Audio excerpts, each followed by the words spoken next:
And so same thing. I the next day, it got tagged on some social media of mine, and she wrote this fucking letter. The daughter wrote this letter saying that I was a misogynist, what I said about her mom, and blah blah blah, and blew it all up. And then of course all the comments are like, I would have kicked his ass, and all this shit. Like nobody, they weren't there. They're hearing a crazy, and so yes, it was a whole thing. It was a whole thing.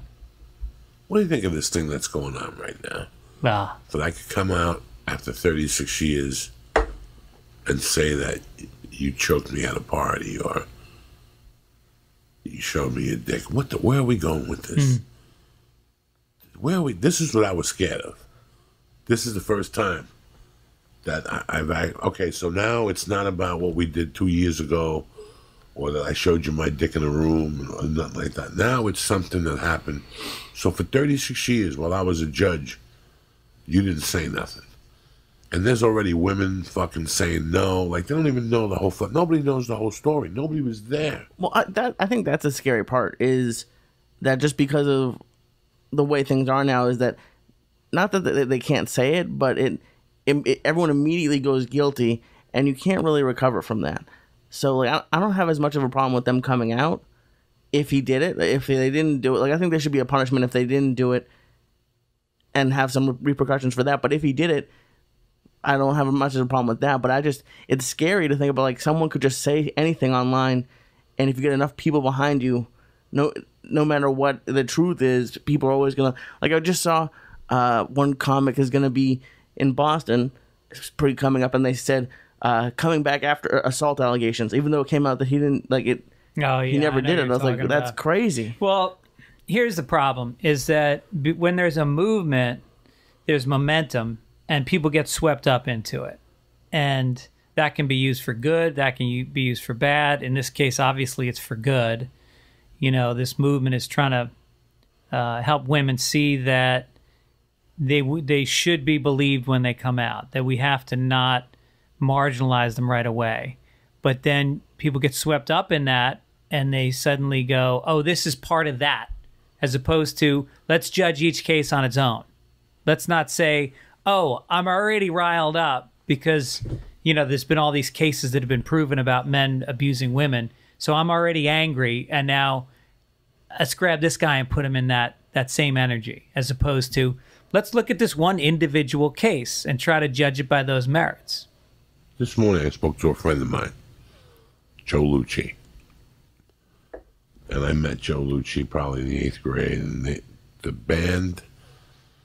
The area where he lived was the wildest area in my hometown. There's 5 or 6 grammar schools.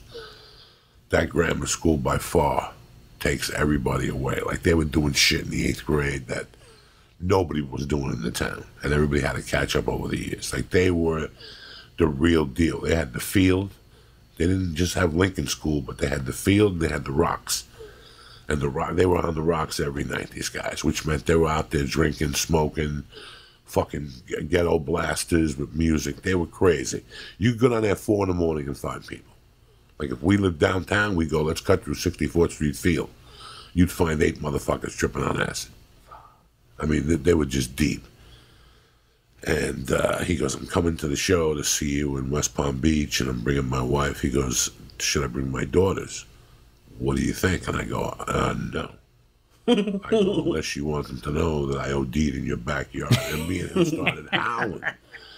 I went to his party. Like, I was a junior in high school, and I went to his party like at 6 o'clock at night. His party started like at 4 in the afternoon, and I got there like at 6 with a gram of blow. I was in high school, and Quaaludes. But they were the counter Quaaludes. That's when I started eating the ones that people were making at home. Yeah, which the table are crooked, right? Which means that the thing leaks into the bottom ones, and these stay weak. Yeah. So I ate one of the weak ones first, and then I ate the second one, and all I remember is waking up in an alley at 4 in the morning with drool and puke all over me, and the next day hearing the stories. Yeah. How are high school kids allowed to be drinking? I mean, obviously, anyways, but at 4 p.m., like when I did that, we tried to hide it. His parents owned the bar. Oh my God! Oh, was that a bar? His parents owned the bar, so they were always at the bar. Yeah. So he would have parties in his basement that were just legendary. But his legendary parties were before concerts. So I still remember going to his house. You ready for this, Joe Luch? August 4th of 1979. They would start at 4. You'd get there, there'd be a keg of beer, and there'd be 12 guys and 12 girls or 20 girls or whatever the fuck. And people were smoking, snorting blow, eating pills. And then at about 6:45, we'd walk to Kennedy Boulevard, take the bus into the city, and walk to Madison Square Garden. Fucked up. And go watch. We went to see AC/DC and Ted. And he said all that. He goes, that was a rough one. He goes, I remember just Angus running through the audience on top of whatever's. But then we all have the same trait. He goes, I started doing that tradition way before anybody, before a concert, like meet at my house at 3. He goes, the first party I had was Monday, December 6, 1976. And he's my age. So he had to be fucking 13. He was 13. And he goes, I went to see Ted Nugent open up for Black Sabbath when he released Free For All tour. And he goes, guess what else happened that night? The Cleveland Browns beat the whatever in Monday Night Football. I mean, that's how good his memory was. Yeah. But I was just thinking about how, could you judge me from that night? Well, you can't judge somebody from what they did 30 years ago, or I'd be under the prison. Yeah, but drugs is different than holding down a woman against her will, trying to take her clothes off. You know, that stays with her. That thing, her memory of that night is going to be a lot more clear, because for a woman to be attacked like that is traumatic, and it stays with them, and it fucks up their head. Now, why wouldn't a woman wake up the next morning and contact the authorities or contact somebody? Well, because there's hold it in for 30 years. I mean, the whole thing about holding it in that long is it's a mystery to a lot of people. But I think the reality of coming out as a teenage girl at a time when you're embarrassed, you got a zit. You're trying to cover that zit on the way to school. You don't want to be noticed. You don't want to be the center of attention.